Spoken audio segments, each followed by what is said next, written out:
Bendito Dios, agradecerte, Señor, porque hoy estamos acá contigo, Señor. Tú nos has traído, Señor. Tú pones el querer y el hacer en nuestros corazones. Y un día más estamos congregados acá, Señor. Tu palabra es vida para nosotros, Señor. Ayúdanos, Padre, a enfocarnos el día de hoy en tu palabra, Señor. Ahí hay vida, Señor. Padre, no queremos escuchar a hombres, Señor. Queremos escucharte a ti a través de las palabras. Úsanos, Señor. Que seamos un instrumento fiel en tus manos, Señor.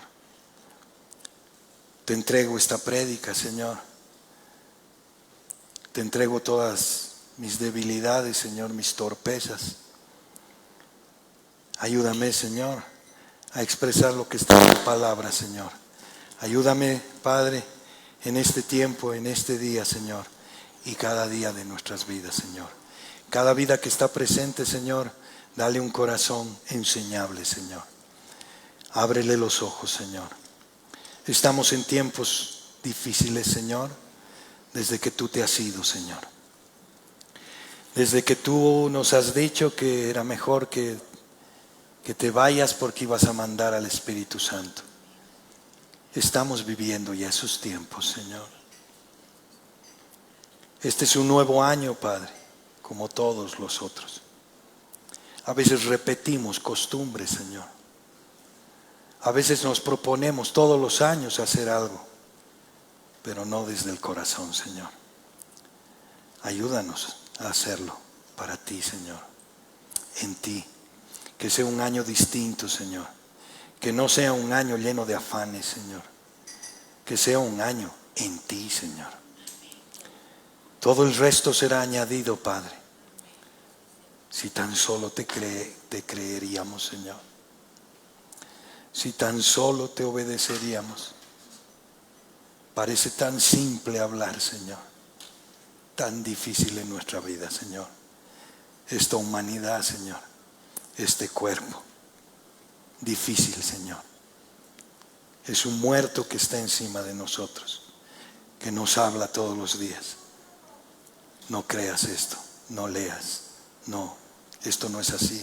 Esto no te conviene. Ese muerto nos habla.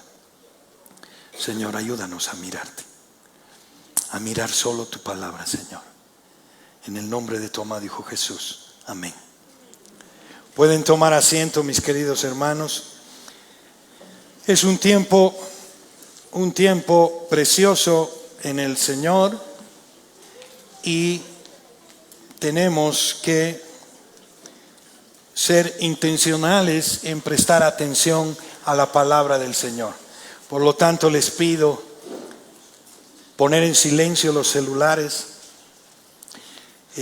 Para mi gusto es mejor apagarlos, porque cuando viene un mensaje por ahí es algo urgente y me desconcentra. Eso es lo que me dice mi mente, ¿no? Ve, porque por ahí es algo urgente. Y por ahí sí es, verdaderamente. Pero seamos intencionales, pensemos que Dios está en control de todo y que de Él no se escapa nada. No porque no escuchemos o no hagamos las cosas vamos a pensar que Dios no está en control. Dios sí está en control de nuestras vidas. Y este nuevo año vamos a seguir estudiando el libro de Marcos, este Evangelio según Marcos, precioso. Y lo estamos haciendo de una manera expositiva, ¿sí? No nos estamos saltando absolutamente nada. Esto es incómodo para los que predicamos, ¿sí? Porque hay cosas que muchas veces no quisiéramos predicar sobre eso, pero está en su palabra y no hay forma de que no lo hagamos si lo hacemos así. Entonces, hermanos, siempre poniendo atención, y hoy día el título de la prédica es Fe que ora, corazones que se rinden y autoridad que gobierna. Fe que ora, corazones que se rinden y autoridad que gobierna. Y vamos a ver Marcos capítulo 11 del 20 al 33. Vamos a hacer una pequeña introducción. Esta es la estructura que vamos a ir viéndola, donde vamos a ver primero lo que hemos visto ya en los capítulos del 1 al 10. Después vamos a hacer una preintroducción del capítulo 11 del 1 al 19. Y vamos a pasar a la primera parte que vamos a ya tocar del 20 al 25. Y ahí vamos a responder una pregunta clave. ¿Cómo es la fe verdadera que Dios espera de su pueblo? Esa es una pregunta clave. Y de los versos 27 al 33, la otra pregunta es: ¿quién gobierna realmente nuestras vidas? Después vamos a hacer una conclusión y vamos a hacer una aplicación final. Veamos, y vamos a ver la introducción primero de Marcos del 1 al 10, que viene a ser la revelación progresiva del Rey. Él es nuestro Rey. Desde el inicio del Evangelio, Marcos presenta a Jesús no como un reformador religioso, sino como el Hijo de Dios con autoridad absoluta. Él no ha venido a reformarnos, hermanos, no. Ha venido a cambiarnos, ¿sí? Él, por eso nos debemos nacer de nuevo, ¿sí? No ha venido a rehacer nada.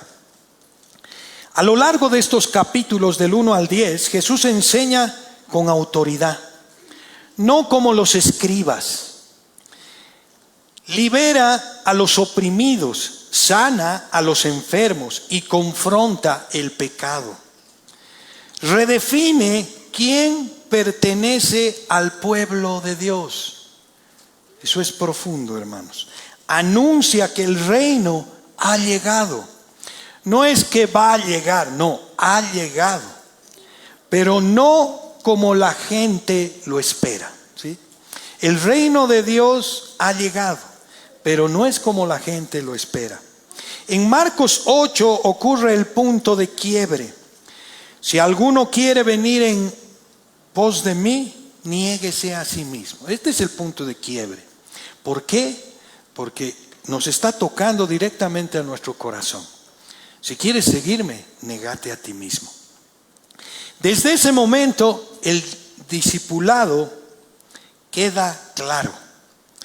Seguir a Jesús implica pérdida, muerte al yo y sometimiento total. No parcial, hermanos, total. Por eso Marcos 11 no es un episodio aislado, es el clímax de conflicto. El rey entra a la ciudad, juzga el sistema religioso y reclama autoridad. La anterior vez hemos dicho, ¿qué pasaría si Cristo entra a nuestro templo, a tu corazón? ¿Qué va a encontrar? El rey entra a la ciudad, juzga el sistema religioso y reclama autoridad.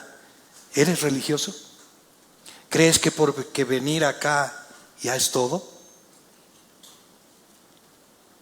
Todo eso está hablando Jesús.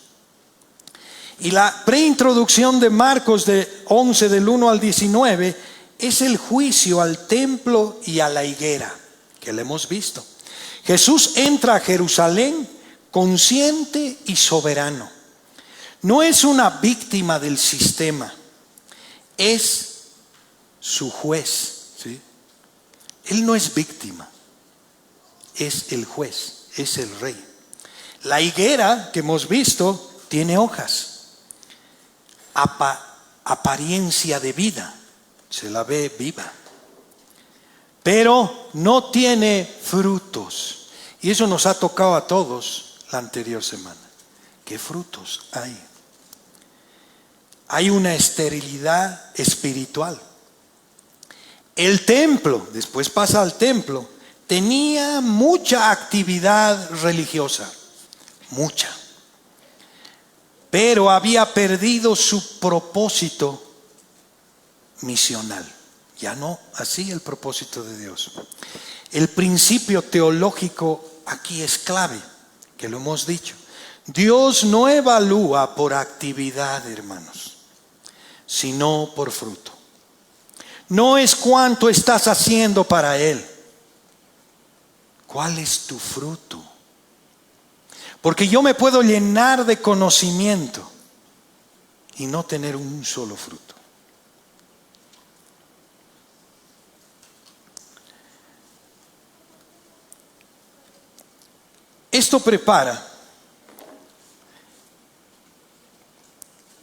Esto nos va a preparar el terreno para lo que vamos a ver hoy. Jesús explica qué tipo de fe agrada a Dios y afirma con claridad quién tiene autoridad final. Y veamos la primera parte, y voy a leer de los versos del 20 al 25. La higuera maldecida se seca. Y pasando por la mañana, vieron que la higuera se había secado desde las raíces. ¿Por qué? Porque en el anterior capítulo le dijo a la higuera que se seque. Y hoy día vieron con sus ojos que la higuera ya se había secado. Entonces Pedro, acordándose, le dijo: Maestro, mira, la higuera que maldijiste se ha secado. Respondiendo Jesús les dijo: tened fe en Dios. Porque de cierto os digo que cualquiera que dijera a este monte: quítese y échese en el mar, y no dudare en su corazón, si no creyere que será hecho lo que dice, lo que diga, le será hecho. Por tanto, os digo que todo lo que pidiereis orando, creed que lo recibiréis y os vendrá. Y cuando estéis orando, perdonad si tenéis algo contra alguno, para que también nuestro Padre que está en los cielos os perdone a vosotros vuestras ofensas. La pregunta que responde este texto es: ¿cómo es la fe verdadera que Dios espera de su pueblo? Y en el contexto inmediato, poder, juicio y enseñanza, los discípulos observan que la higuera se secó desde la raíz. No fue un daño superficial, fue total, hermanos. Esto comunica una verdad dura, hermanos, durísima. Cuando Dios juzga, la falsa espiritualidad no deja nada intacto. Hermanos, a los fariseos nunca les dijo que podían, nunca les predicó. Siempre les dijo que tenían una religiosidad y que de corazón no estaban alabándole. Ustedes de labios me alaban, pero su corazón está lejos de mí. Eso está diciendo. Es durísimo. Jesús usa este evento para redirigir la atención, no al poder de sí mismo, sino a una fe correcta. Miren el versículo 22 dice: tened fe en Dios. Este es el centro del mensaje. Tened fe en Dios. El centro absoluto de este mensaje. Jesús responde al asombro de los discípulos corrigiendo su enfoque. Está corrigiendo su enfoque. Ellos miran el resultado. La higuera se ha secado. Y Jesús responde: tened fe en Dios. No miren la higuera. Tened fe en Dios. Miren cómo redirecciona el enfoque. Jesús lo dirige a la fuente. No dice: aprendan la técnica, hermanos, así deben predicar, así deben. No está diciendo eso. Declaren con más convicción, hermanos. Es que no tienes convicción. No. Activen su fe interior. ¿Cuánto daño ha hecho este tema? Es que no tienes fe, hermano. Por eso. no te escucha Dios. Dice una frase corta, directa y radical: tened fe en Dios. Esta declaración define claramente lo que significa creer. Amén. La Biblia implica, la Biblia cuando habla de la fe, la fe bíblica tiene un objeto correcto. La fe, por definición bíblica, no es una fuerza autónoma, no es mi fe. La fe siempre necesita un objeto. El problema no es si alguien tiene fe, sino en quién o en qué confía. Marcos 11:22, el objeto es claro: Dios mismo. Tened fe ¿en qué? En Dios. Ese es el objeto. ¿Qué implicaciones teológicas tiene esta palabra? La fe no reside en el sujeto, en el creyente. La fe reside en el carácter del objeto. ¿Quién es el carácter del objeto? Dios mismo. Muchos dicen tengo fe, pero no pueden decir con claridad en quién. Esa fe no salva, hermanos, no transforma y no persevera.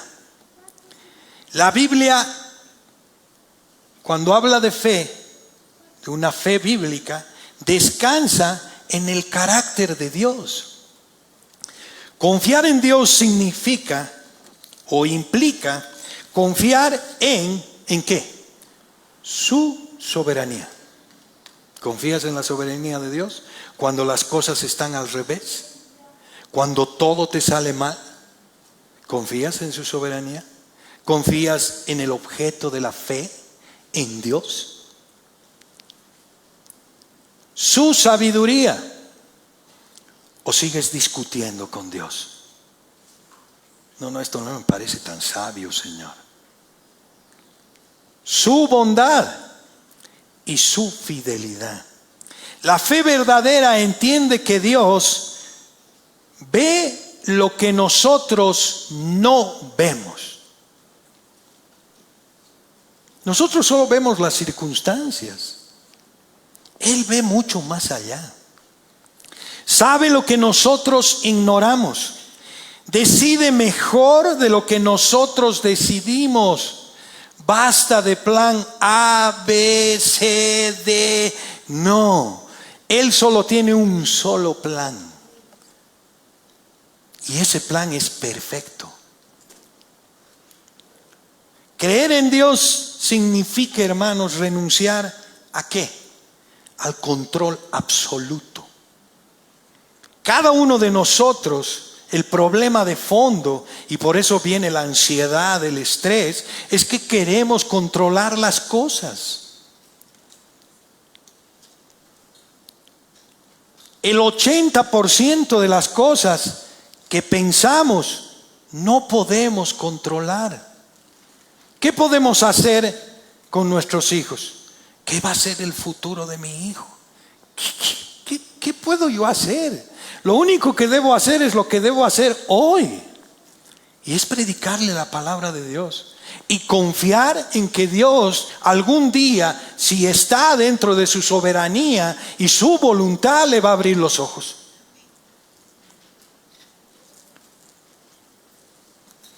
Interpretar bendición solo con prosperidad. Cuando nos va bien, es una bendición. No.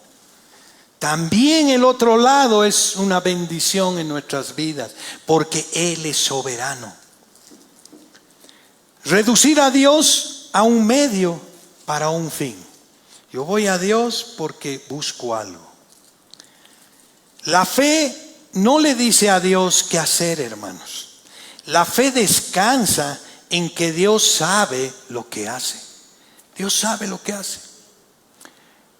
¿Cuántos se están estresando con la situación económica? ¿Y ahora qué vamos a hacer? ¿Y ahora de qué voy a vivir? Y ahora, Dios sabe lo que hace. La fe bíblica se somete a la voluntad de Dios. Aquí está el punto más olvidado y más resistido. La fe verdadera no impone, no exige, no manipula. Jesús mismo moldeó esto en Lucas 22:42. No se haga mi voluntad sino la tuya. Es su voluntad. Implica espiritualidad. La fe no busca cambiar a Dios, hermanos.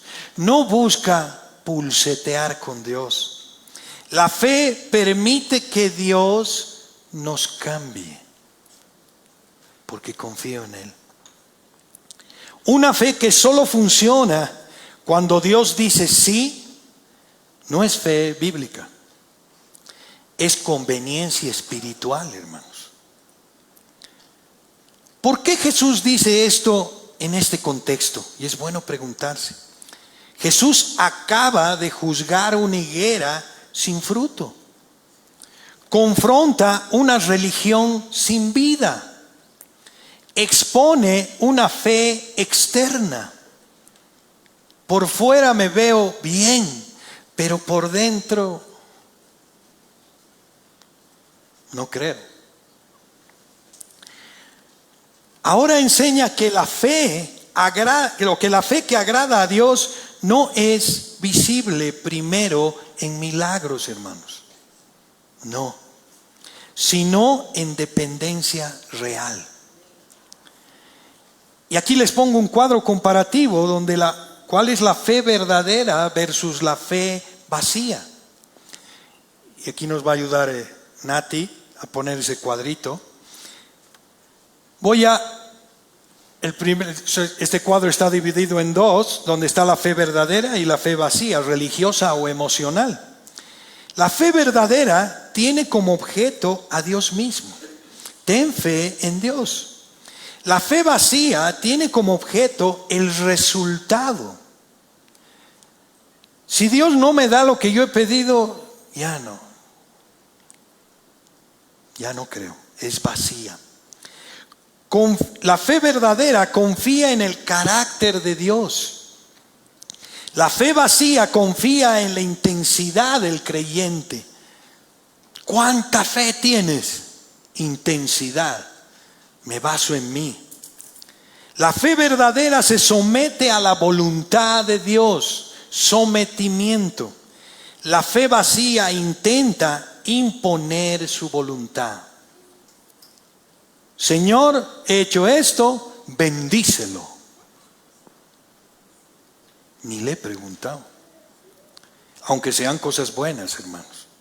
Aunque sean cosas buenas. Porque la palabra dice que nuestras obras son un trapo de inmundicia. Nuestras obras buenas. Todo debe ser sometido a la voluntad de Dios. La fe verdadera ora con dependencia. Soy dependiente, yo no soy nada.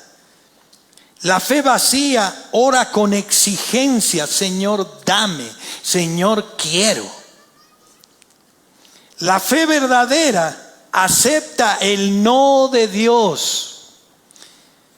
La fe vacía solo acepta el sí. La fe verdadera produce obediencia. Qué hermoso. Si realmente confío en Dios, ¿qué va a haber? Obediencia. La fe vacía produce frustración o orgullo. Me frustro o me vuelvo tan orgulloso que digo. La fe verdadera persevera en el sufrimiento. La fe vacía se debilita cuando no hay respuestas. La fe verdadera busca la gloria de Dios. La fe vacía busca el beneficio personal. La fe verdadera transforma el carácter. ¿Cómo están tus frutos? ¿Estás siendo transformado? Cuando te levantas en la mañana y alguien te agrede en la mañana, ¿cómo reaccionas? ¿Con agresión?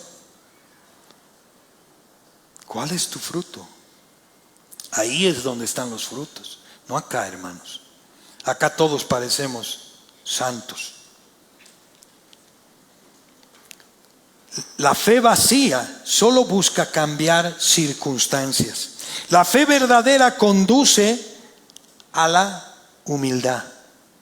La fe vacía conduce a la autosuficiencia espiritual. Tremendo. La fe verdadera no se mide por lo que logra, sino sino a quién me he rendido. Ahí es donde me he rendido. Donde hay fe en Dios, hay confianza, obediencia y descanso. Confianza, obediencia y descanso. Donde hay fe vacía, hay ruido religioso, pero ningún fruto eterno. Mucha actividad. No digo que la actividad sea mala, sino que tenemos que entender por qué hago esa actividad. ¿Cuál es mi motivación interna? ¿Por qué vengo y predico? ¿Por mí o por Él? Es una pregunta que no es un evento, es el día a día. Desde que me levanto. Los versículos 23 y 24 continuando es la oración poderosa. Y vamos a ver qué significa y qué no significa. Y dice así: porque de cierto os digo que cualquiera que dijere a este monte, quítate y échate en el mar, y no dudare en su corazón, sino que creyere que será hecho lo que dice, lo que diga le será hecho. Por tanto, os digo que todo lo que pidiereis orando, creed que lo recibiréis y os vendrá. Jesús usa un lenguaje, y hay que ver qué tipo de lenguaje esté usando acá Jesús. Es un lenguaje hiperbólico, ¿sí?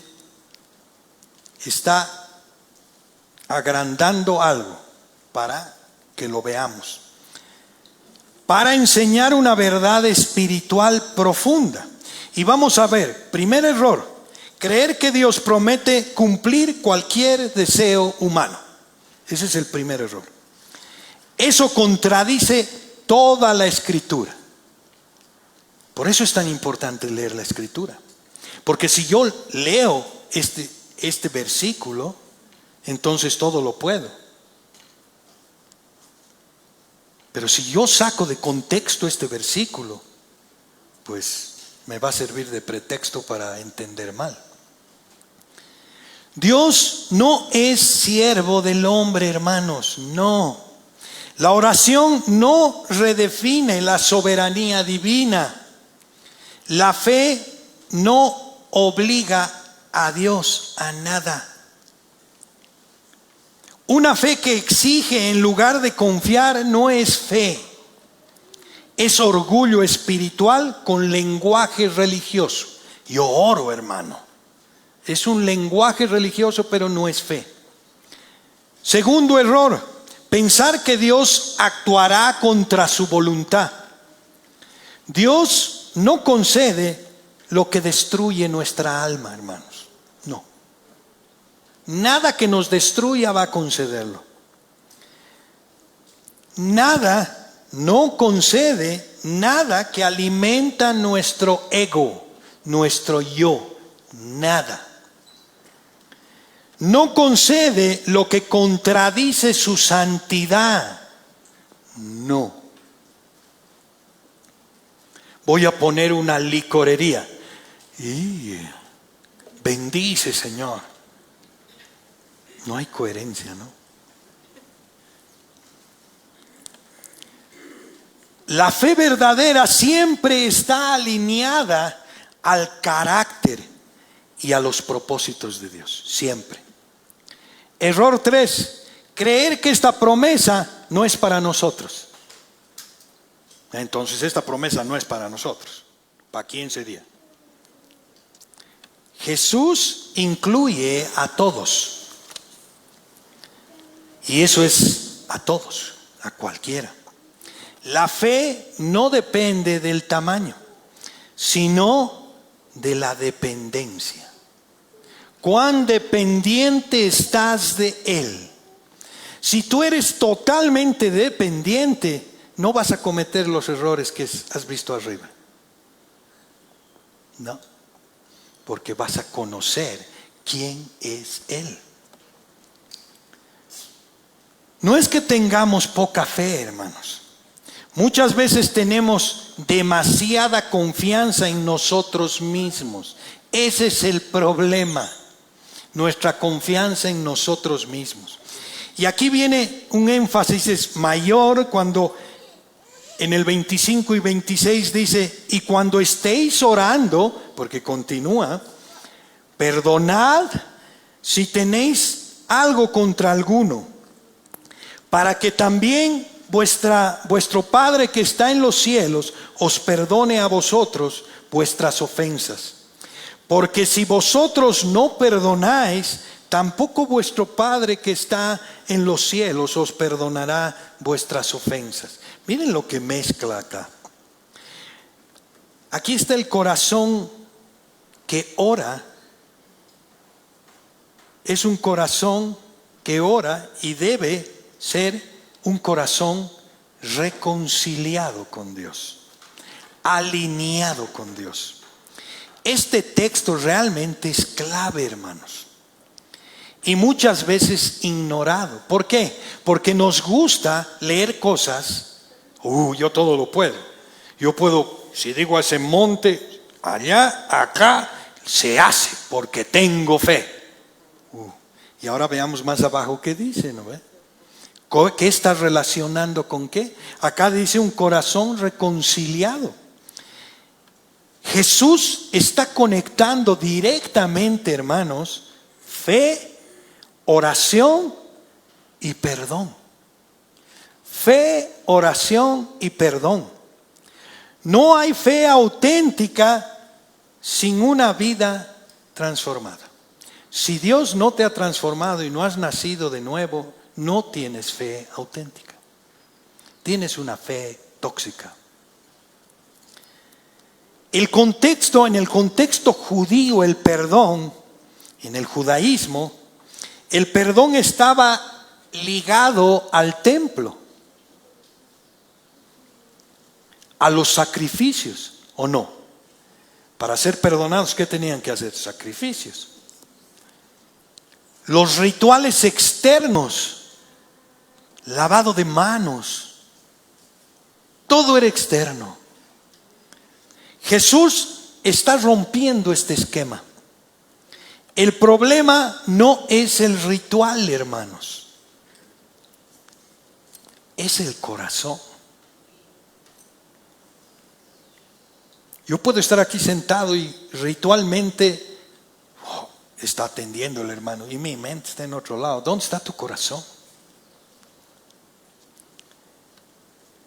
Cuando estéis orando, perdonad si tienes algo contra alguno, para que también vuestro Padre que está en los cielos os perdone a vosotros vuestras ofensas. Jesús no dice si sienten perdonar, dice perdonad.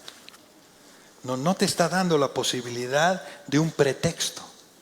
Es que no sabes, hermano, lo que me han hecho. El perdón no es una emoción, hermanos. No es minimizar el daño. El perdón es una decisión obediente. Porque sé en quién he creído. Una fe que mueve montañas, pero que no puede soltar rencores, es una fe falsa. ¿Cómo puedo mover montañas si no perdono a mi hermano? Eso está conectando Jesús. Para que no nos hagamos los locos. No hay forma. El problema del rencor espiritual, hermanos, el rencor bloquea la comunicación con Dios. Si yo tengo algo contra mi hermano y no he perdonado, Dios no me va a escuchar. Está bloqueada. Contamina la oración. Endurece el corazón. Jesús enseña una verdad realmente incómoda. No se puede pedir misericordia mientras se niega misericordia, hermanos. Él nos ha dado todo, ha perdonado todo y nosotros no podemos perdonar.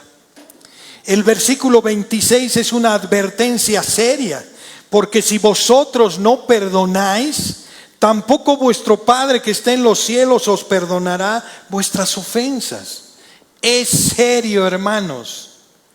Y sabes, el principal problema que tenemos es nuestra relación con la gente, con los hermanos. Siempre estamos en disputas, siempre estamos en conflictos y muchas veces no hemos llegado al perdón. Esto nos enseña. Esto no está enseñando, salvación por obras, sino es una coherencia espiritual. El perdón recibido produce perdón otorgado. El evangelio transforma relaciones. Muchos oran con manos levantadas en la alabanza, Señor, pero un corazón totalmente cerrado. Dios no ignora esa contradicción. Él está viendo. Él la conoce. Y hay una aplicación directa para cada uno de nosotros. ¿A quién no quieres perdonar? Esa es una pregunta que debes hacerte en tu corazón. ¿A quién no quieres perdonar? ¿Qué herida usas como excusa para desobedecer? Es que no sabes, me ha hecho... No, ¿qué es? Esa es una excusa. Él quiere que obedezcas y perdones. ¿Qué relación rota está afectando tu vida espiritual?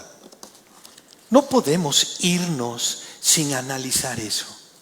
Porque si yo me voy de acá y no analizo eso, estoy con una fe falsa, vacía. Estoy viniendo a marcar mi tarjeta. He venido a la iglesia. No, cuando estén arriba, Él no nos va a preguntar, ¿sabes qué? De los 365 días al año, de los 52 domingos, no has faltado uno. ¡Wow! No. No has perdonado esto, aquello, has hecho esto. ¿Qué es esto? Cuidado que nos digan, no te conozco. La palabra no es para motivarnos, hermanos. No es para salir felices. Tenemos que salir confrontados con nuestro corazón. No hay avivamiento, hermanos, sin reconciliación. Ninguno de nosotros estuviéramos si Cristo no hubiera sido la reconciliación que teníamos, que nos ha dado para reconciliarnos con el Padre. No podríamos estar acá. No hay fe viva con un corazón amargado, de falta de perdón. Y aquí vamos a la segunda parte donde vamos a leer del 27 al 33 y dice: volviendo entonces a Jerusalén y andando él por el templo, vinieron a él los principales sacerdotes, los escribas y los ancianos y le dijeron: ¿con qué autoridad haces estas cosas? ¿Y quién te dio autoridad para hacer estas cosas? Jesús respondiendo les dijo: os haré yo también una pregunta, respondedme, y os diré con qué autoridad hago estas cosas. ¿El bautismo de Juan era del cielo o de los hombres? Respondedme. Entonces ellos discutían entre sí diciendo: Si decimos del cielo, dirá, ¿por qué pues no le creísteis? Y si decimos de los hombres,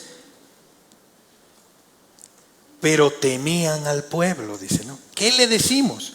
Pues todos tenían a Juan como un verdadero profeta. Así que respondieron, dijeron a Jesús, no sabemos. Entonces respondiendo Jesús les dijo, tampoco yo os digo con qué autoridad hago estas cosas. Y la pregunta central o que responde este texto es, ¿quién gobierna realmente nuestras vidas? La autoridad que no se negocia. Y aquí hay un trasfondo del conflicto de las autoridades, una amenaza del sistema, no una duda honesta, hermanos. Las autoridades que se acercaban a Jesús no son un grupo cualquiera. Tenemos que entrar en contexto. No es un grupo cualquiera. Marcos menciona explícitamente los principales sacerdotes. ¿Quiénes eran los principales sacerdotes? Controlaban el templo y el sistema sacrificial. Eran autoridades. Los escribas, intérpretes oficiales de la ley. Los ancianos, líderes políticos y religiosos del pueblo. Ahora díganme, cuando están delante de una persona que tiene mucho conocimiento de la palabra de Dios, ¿se animan a decir cualquier cosa? No ve. Por ahí me equivoco, pero no. Imagínense con quiénes estaba Jesús. Principales sacerdotes, escribas y ancianos, conocían absolutamente todo. Es decir, todo el aparato del poder religioso estaba presente. Es peor que dar una tesis esto, delante, a oral. Pero tenemos que analizar qué estaban perdiendo esta autoridad. Y miren qué perdían. Perdían el control. Por eso le preguntan, ¿qué hacemos?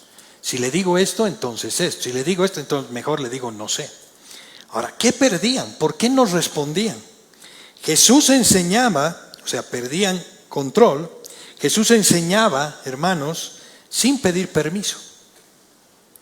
No citaba ninguna escuela de los rabinos, ninguna. No se sometía a un sistema de validación que tenían los judíos. Y aquí hay un principio clave. Quien controla la religión, controla al pueblo. Perdían influencia, hermanos.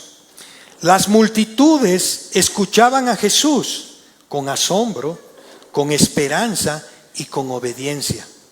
La autoridad que no inspira obediencia pierde su peso. Y aquí es importante ver qué somos nosotros. ¿Parecemos o somos? Y aquí hay otro cuadrito. Y vamos a ver si parecemos o somos realmente. ¿Parecemos discípulos, hermano? Cada uno de nosotros no solo deberíamos parecer, deberíamos ser discípulos. ¿Parecemos discípulos?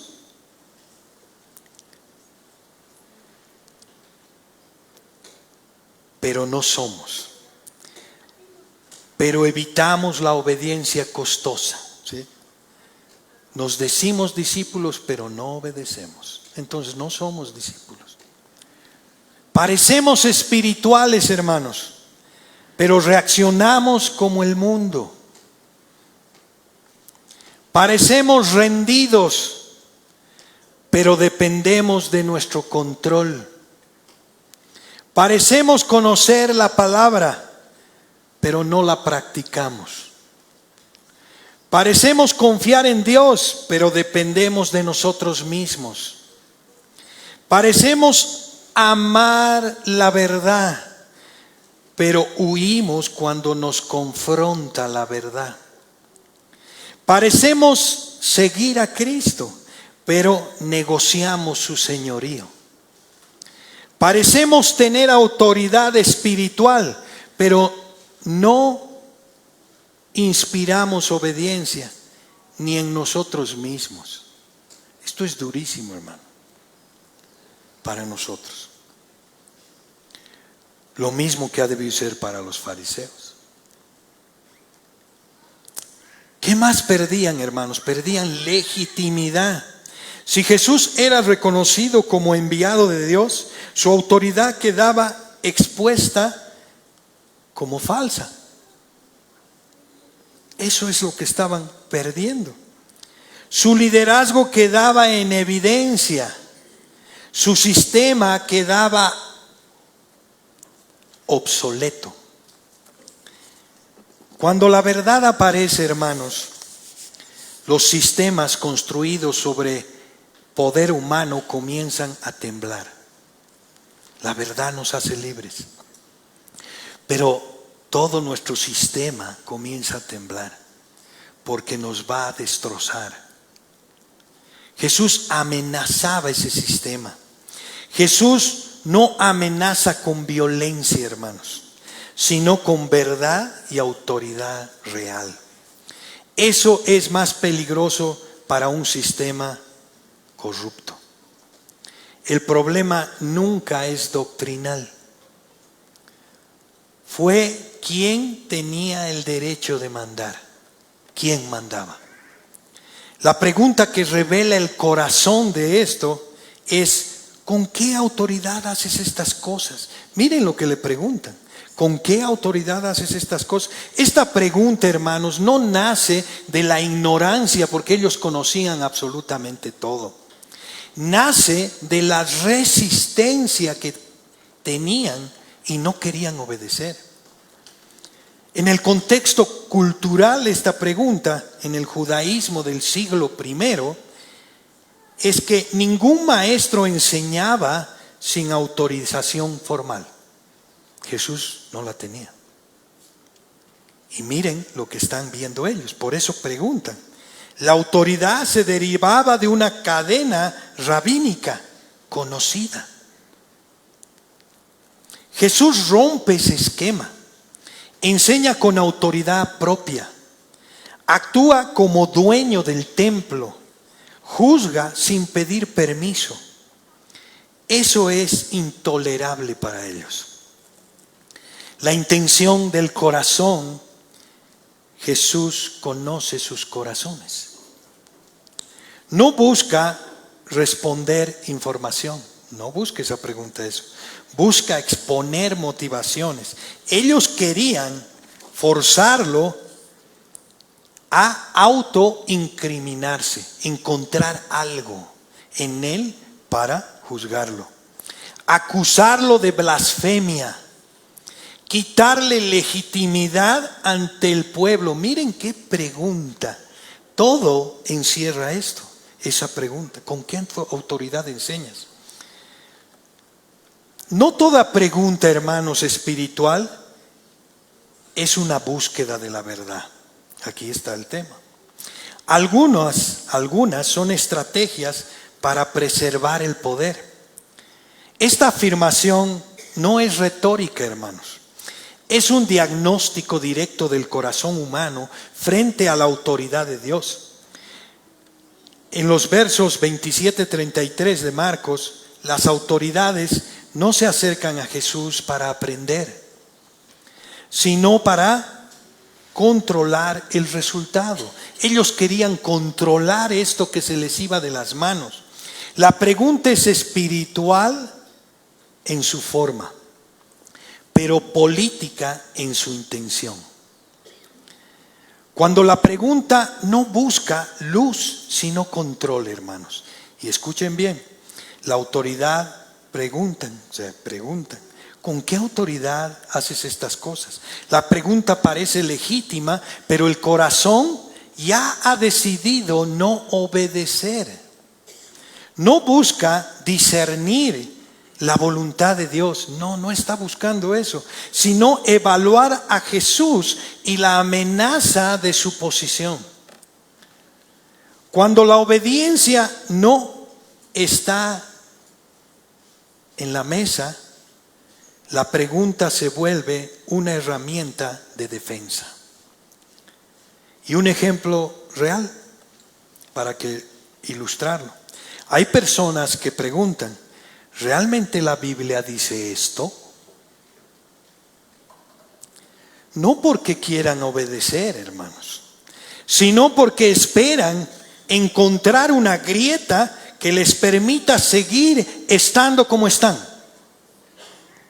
No preguntan para someterse, preguntan para justificarse. Qué tremendo. Muchos usan preguntas espirituales para ganar tiempo. Ejemplos. Voy a orar más. Todavía no siento paz. No estoy convencido. El problema no es la prudencia, hermanos.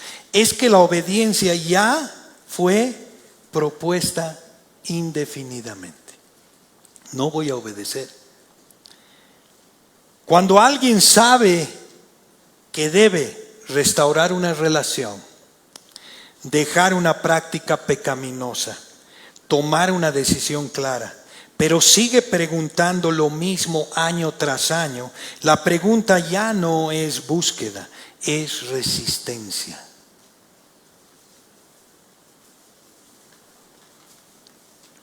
Dios no honra preguntas que solo sirven para retrasar la obediencia.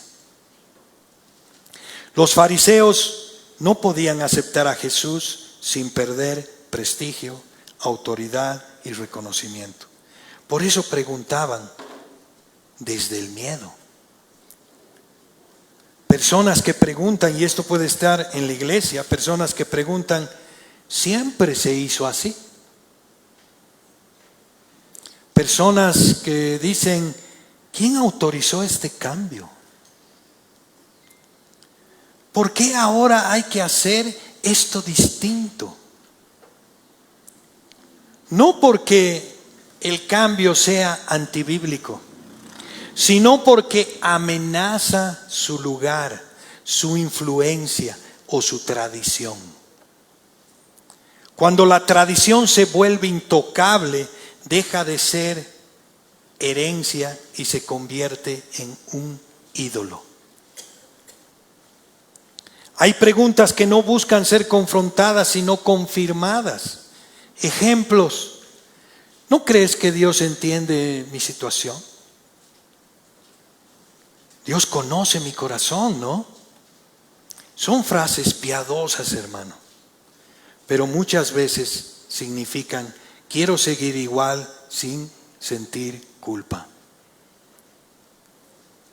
Usar gracia como excusa para no cambiar es una forma sofisticada de rebelión. Jesús responde con una pregunta: ¿por qué?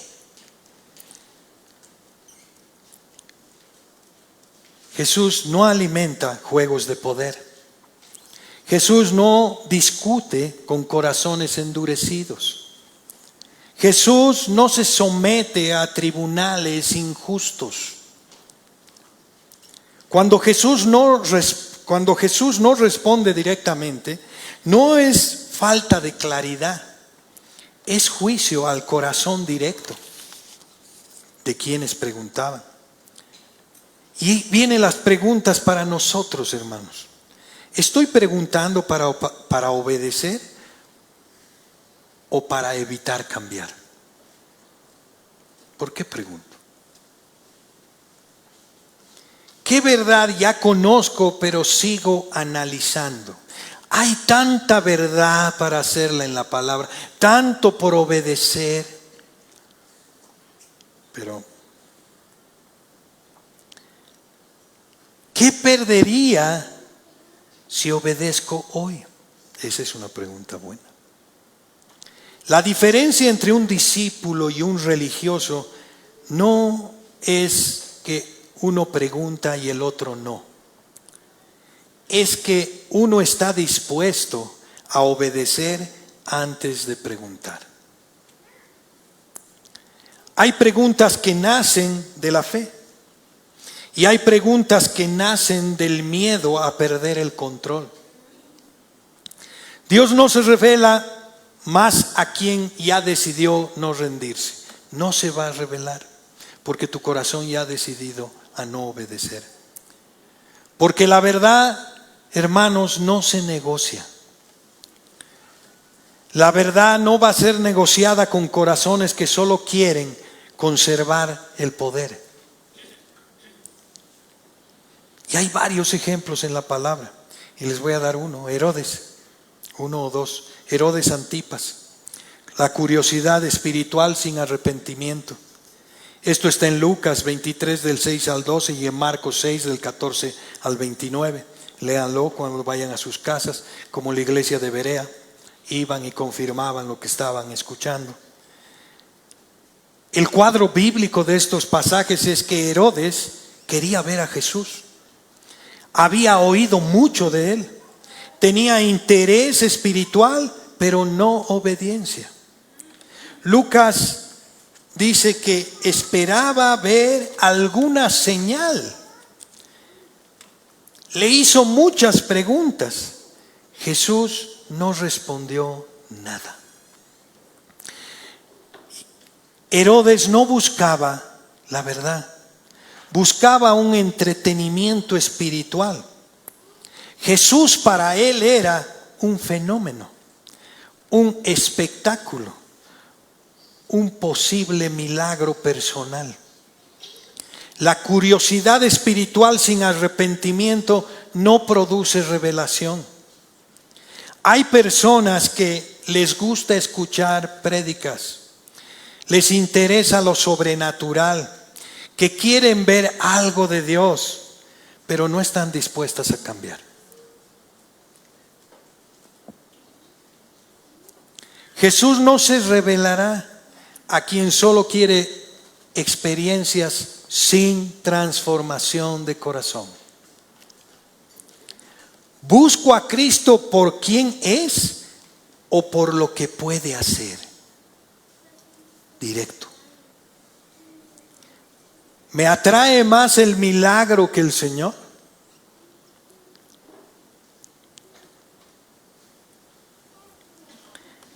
Caifás es otro ejemplo. Había una teología correcta, corazón corrupto. El texto base está en Juan 11 del 47 al 53 y en Mateo 26 del 57 al 68. El cuadro que presenta acá es Caifás no duda de los milagros de Jesús, los reconoce, pero decide eliminar a Jesús. Dice, conviene que un hombre muera por el pueblo. Y está en Juan 11:50 y dice textualmente, ni penséis que nos conviene que solo un hombre muera por el pueblo y no que toda la nación perezca. Su problema no era ignorancia, era conveniencia política, la intención del corazón. Caifás entendía la verdad, pero la verdad amenazaba su posición. La verdad pone en riesgo el sistema. La verdad exige arrepentimiento. Por eso usa la teología para justificar su pecado. Conocer la verdad sin obediencia es endurecer el corazón. Cuidado, hermanos. Estamos escuchando domingo tras domingo verdades. Cuidado que nos estén endureciendo el corazón y estemos haciendo lo mismo de siempre. Hay personas con doctrina correcta, hermanos. Lenguaje bíblico, conocimiento teológico, pero usan todo eso para defender su orgullo, su control, su pecado. La teología que no produce humildad termina produciendo violencia espiritual, hermanos. Cuidado. Y esto viene para cada uno de nosotros. ¿Uso la Biblia para someterme o para justificarme? ¿Defiendo principios bíblicos solo cuando me favorecen?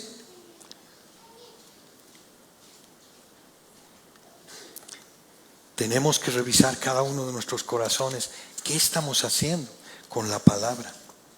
Tenemos que ver. Ahora, hermanos, para finalizar ya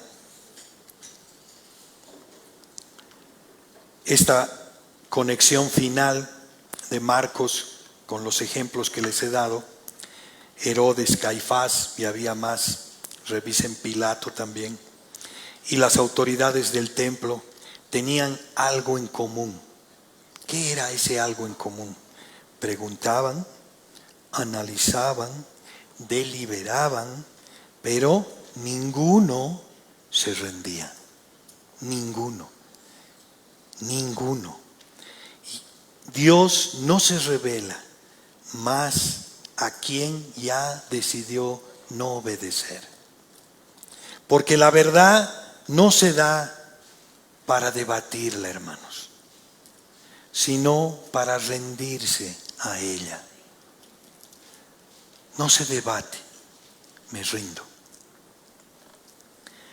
Hoy la pregunta no es ¿quién tiene la razón? La pregunta es ¿qué estoy dispuesto a perder para obedecer a Cristo? Esa es la pregunta. Porque el que preserva su poder pierde su alma. Pero el que se rinde al Rey recibe vida. Ahora vemos el que Jesús responde con una pregunta sobre el bautismo de Juan. ¿Por qué? Porque Él les dice, si ustedes me responden esto, les digo, Juan apuntaba directamente a Él. Juan fue rechazado por las mismas autoridades. Su autoridad tenía el mismo origen, Dios. Jesús no evade, hermanos, confronta sin exponerse a su trampa.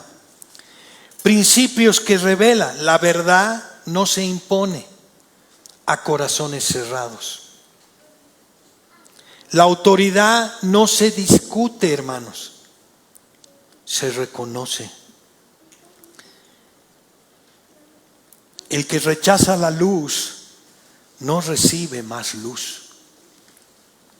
Dios no da revelación adicional a quien ya ha decidido desobedecer la revelación que tiene.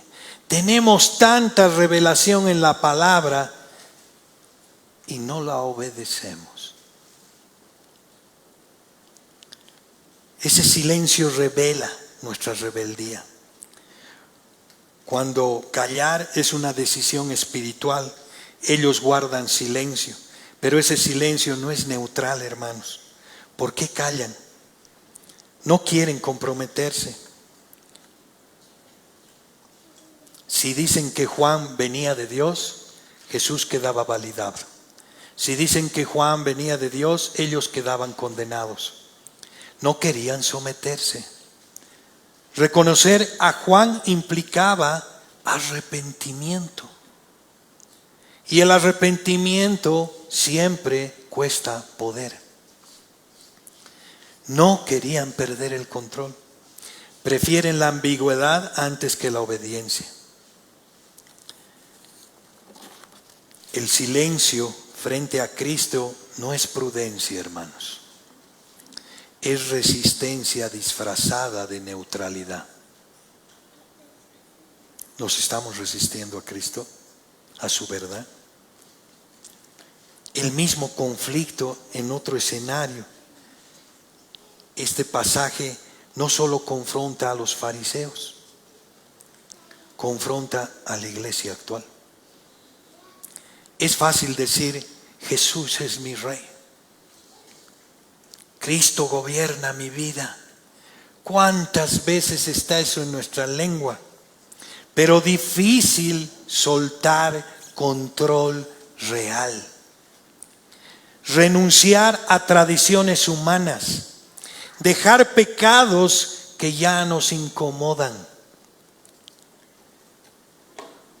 Y aquí tenemos que hacernos una pregunta que nos lleva a la confrontación.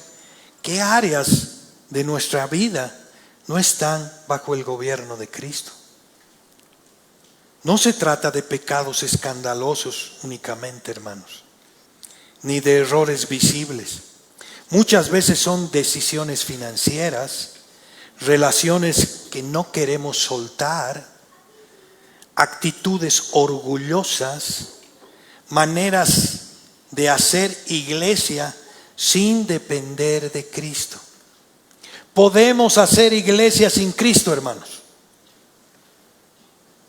Así es. Jesús no entra a gobernar solo los domingos, hermanos, no. Exige el trono todos los días. Las autoridades rechazan a Jesús no por falta de evidencia, sino porque aceptar su autoridad les cuesta demasiado. Hay un costo, nosotros mismos. Y la pregunta sigue vigente: ¿queremos que Jesús nos salve o que nos gobierne? Lindo es decir, Él me ha salvado, pero no me gobierna. ¿De qué te ha salvado? Te tiene que salvar de ti mismo. Y si me salva de mí mismo, pues me va a gobernar. Si yo sigo gobernando mi vida, estoy mal. No me he sometido. Y la conclusión y la aplicación de todo lo que hemos visto es una fe que ora con confianza y vive en obediencia. Eso nos enseña. Una fe que ora con confianza y vive en obediencia. Un rey que no negocia su autoridad. Un discípulo que exige rendición total. Eso es un discipulado, rendición total. Debemos someter la fe a la voluntad de Dios, nuestra fe. Examinar cada uno de nuestros corazones antes de orar.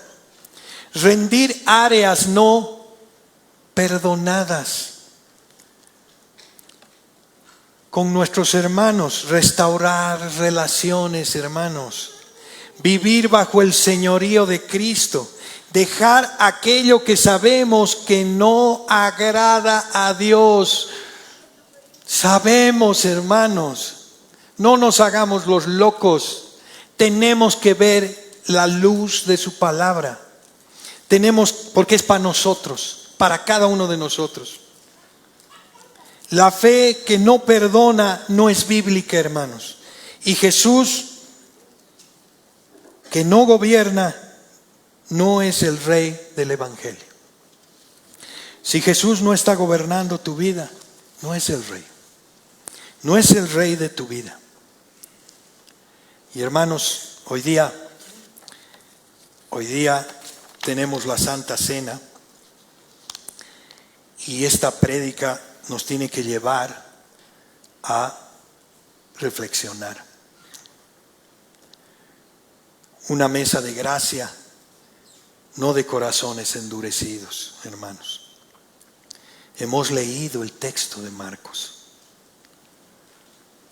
Cuando estéis orando, perdonad si tenéis algo contra alguno, para que también vuestro Padre que está en los cielos os perdone a vosotros vuestras ofensas. Porque si vosotros no perdonáis, tampoco vuestro Padre que está en los cielos os perdonará vuestras ofensas. Y hermanos, lo que vamos a hacer esta mañana en la Santa Cena es eso. No es algo neutral. No es algo que lo hago por un ritual. La Santa Cena no es una costumbre litúrgica. No es un acto automático. No es un símbolo vacío. Es un acto santo que proclama la muerte de Cristo, la gracia recibida, la comunión restaurada. Donde no hay arrepentimiento, la mesa se convierte en testimonio contra nosotros. Pónganse de pie, hermanos.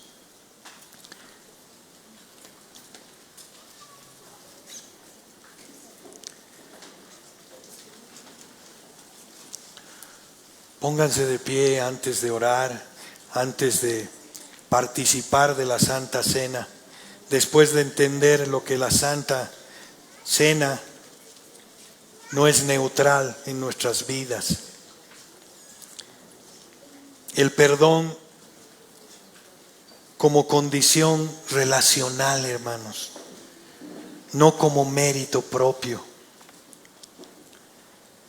El perdón no se gana, hermanos. El perdón se recibe y se refleja. Hay un principio claro. El que ha sido perdonado por Dios no puede vivir reteniendo ese perdón contra otros. Les pido que vayan repartiendo el pan, el vino, mientras seguimos reflexionando en lo que hemos visto hoy. Recordemos esta conexión directa entre el perdón y la mesa del Señor. El Señor nos ha dado su palabra para entender que todo lo que hacemos debemos hacerlo para Él, no automático. En la Santa Cena recordamos que Cristo murió por nuestros pecados. Confesamos que dependemos totalmente de su gracia. Proclamamos reconciliación con Dios y con el cuerpo. Hermanos, es tremendo. Si Él no hubiera hecho lo que ha hecho, no estaríamos acá. No tiene, hermanos, sentido comer el pan del perdón mientras retengamos rencor en nuestro corazón. No tiene sentido. En Mateo 5, 23, 24 dice: si traes tu ofrenda al altar y allí recuerdas de que tu hermano tiene algo contra ti, ve y reconcíliate primero. La reconciliación es básica. No puede haber conflictos. Y miren los textos bíblicos sobre la Santa Cena que voy a leer en Corintios, del 23 al 26, y las advertencias apostólicas al examinar lo que vamos a hacer hoy día. Y voy a leer 1 Corintios 11 del 23 al 26. Porque yo recibí del Señor lo que también os he enseñado, que el Señor Jesús, la noche que fue entregado, tomó pan y habiendo dado gracias, lo partió y dijo: tomad, comed, esto es mi cuerpo, que por vosotros es partido. Haced esto en conmemoración de mí. Asimismo tomó también la copa, después de haber cenado, diciendo: esta copa es el nuevo pacto de mi sangre. Haced esto todas las veces que bebiereis, en memoria de mí. Así pues, todas las veces que comieres este pan y bebieres esta copa, la muerte del Señor anunciáis hasta que Él venga. Y miren las advertencias. Continúa el versículo del 27 al 29 y dice: de manera que cualquiera que comiera este pan o bebiese esta copa del Señor indignamente, será culpado del cuerpo y de la sangre del Señor. Por tanto, pruébese cada uno a sí mismo y coma así del pan y beba de la copa. Porque el que come y bebe indignamente, sin discernir el cuerpo del Señor, juicio come y bebe para sí. Indignamente, hermanos, no significa perfectos. Significa sin arrepentimiento. Significa sin discernir el cuerpo de Cristo. Significa con un corazón endurecido.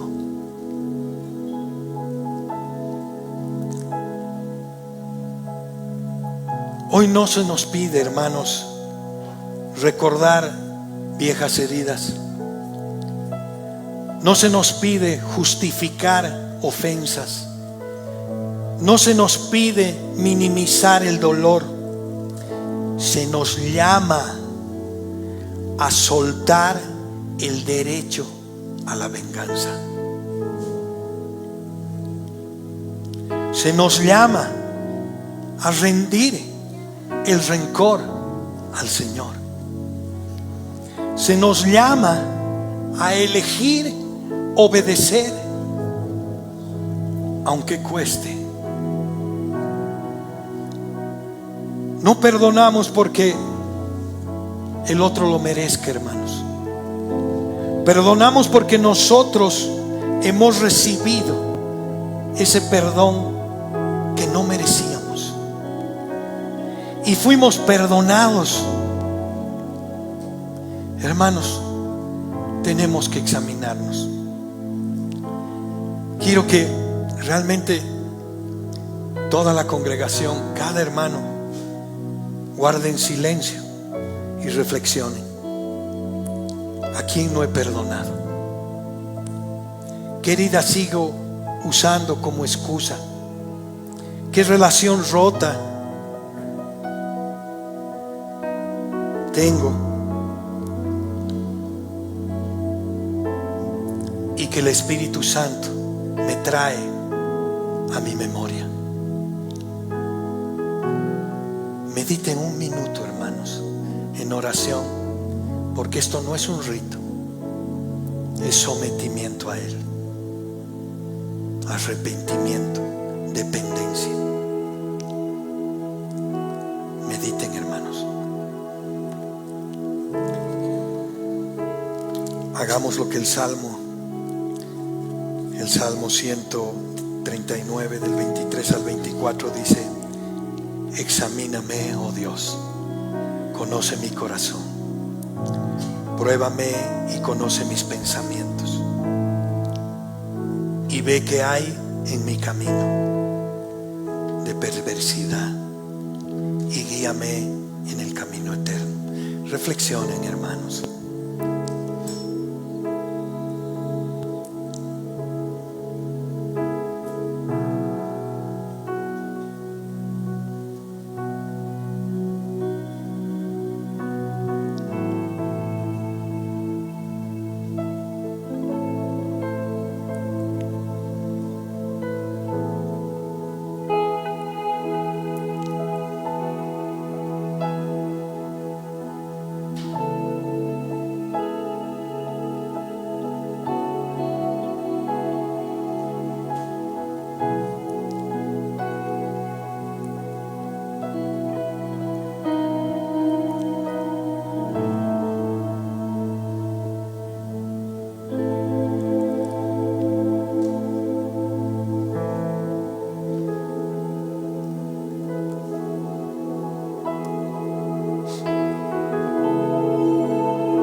Amados hermanos,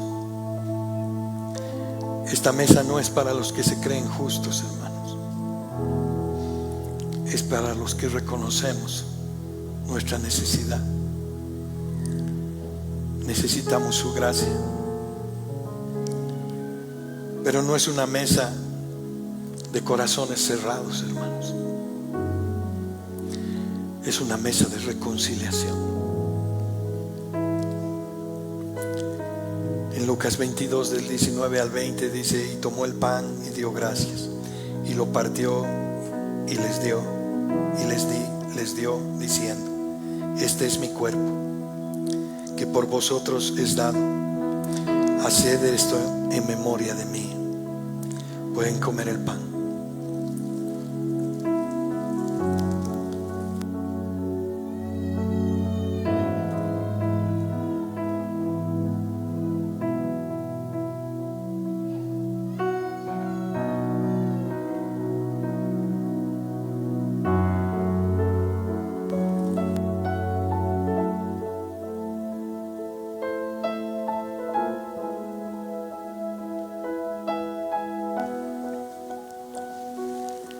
De igual manera, después que hubo cenado, tomó la copa, diciendo: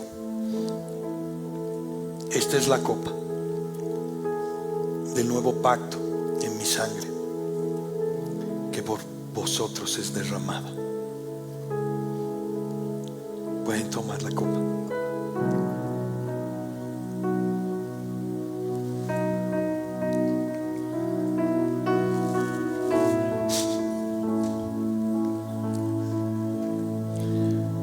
Señor, bendito Dios, hoy hemos recordado, Señor, el precio de nuestra redención. Así como tú nos perdonaste en Cristo, decidimos, Señor, soltar toda ofensa, Señor, todo rencor y toda dureza de corazón. Hemos recibido el pan y la copa con un corazón examinado, Señor, reconciliado contigo y con nuestros hermanos, Señor. Oh bendito Dios, cuánto nos falta, Señor. Cuán rebeldes somos, Señor. Ayúdanos, Padre, como iglesia, a rendirnos a tu palabra, Señor. Ahí está la verdad, Señor, la única verdad, en tu palabra. Ayúdanos a apreciar y que sea tu ley nuestra delicia, Señor. Que podamos meditar de día y de noche en tu ley, Señor. Que seamos como esos árboles plantados junto a la corriente, Señor. Que su hoja no cae. Oh Dios. Que todo prosperará, Padre. Porque te miramos, Señor. Porque sabemos en quién hemos creído, Señor. Ayúdanos, Padre, como iglesia, a ser hermanos de verdad, Señor, a rendirnos ante ti, Señor, a no depender más de nosotros mismos, Señor. Oh Dios, ayúdame, Señor.